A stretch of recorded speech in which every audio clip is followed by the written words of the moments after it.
ఆనాడు బంధువులు ఇంటికొస్తే చాలు ఉన్నన్ని రోజులు పండుగే, గుండె నిండుగా సంబురమే.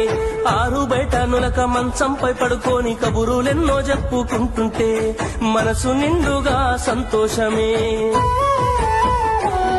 వాళ్ళు తిరిగి ప్రయాణం అవుతుంటే ఇంకో రోజుంటే బాగుండనిపించి ఎక్కే బస్సు వచ్చి వెళ్ళిపోయేదాకా చెప్పులు దాచిన జ్ఞాపకమే. బరువైన గుండెతో బాధపడేది కన్నీళ్లతోనే సాగనంపేది, బరువైన గుండెతో బాధపడేది కన్నీళ్లతోనే సాగనంపేది. ఆనాటి ప్రేమలు ఏమాయరో, బంధాలు బంధుత్వమెటువాయరా.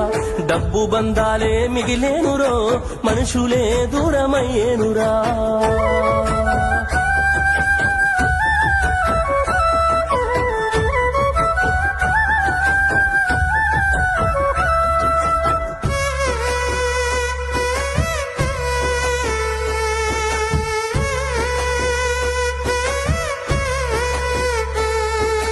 రాను రాను మనిషి కొత్తదనము కోరి స్వార్థముతోనే బతుకుతుండే, విలువలన్నీ నేడు మరిచిపోయే.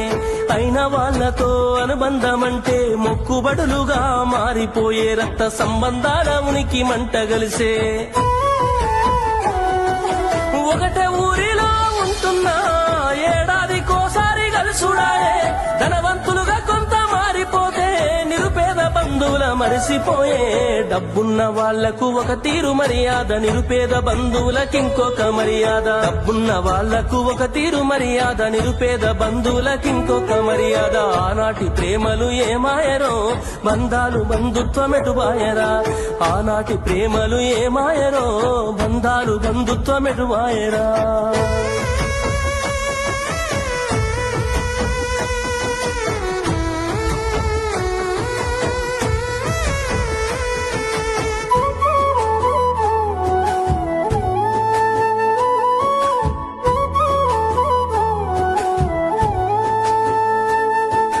రక్తం పంచుకొని ఒకటే ఇంటిలో జన్మను ఎత్తి కూడా పెరిగిన అన్నదమ్ములైన అక్క చెల్లెళ్ళైన వేడుక ఏదైనా జరిగితే తప్ప కలుసుకోవడం జరగదాయే, మనసారా మాట్లాడుకోరాయే.